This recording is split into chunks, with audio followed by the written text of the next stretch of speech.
Hello friends, in this video we are going to learn how to give Facebook page access to someone, right? So as you can see, I am into my Facebook account and I have already been switched into my Facebook business page. If you have not switched, then you can kindly switch from here, right? So I have already been switched.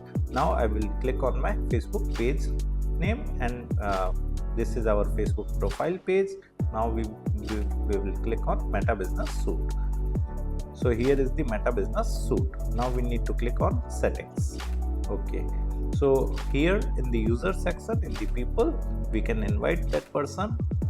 Okay, I will enter the email ID whom I want to give access.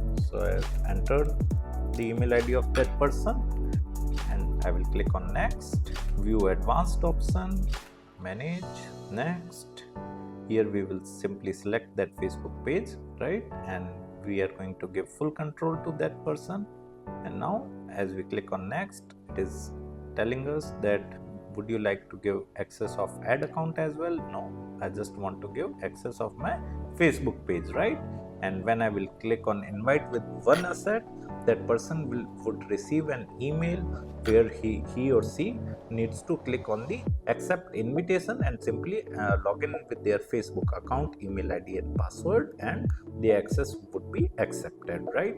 If you want to learn digital marketing course in detail, then kindly check our video description. We have mentioned our website link over there. You can simply visit our website, explore our course and purchase directly from there. Thank you. If you want to learn digital marketing for free, then subscribe Digital Bikana YouTube channel right now.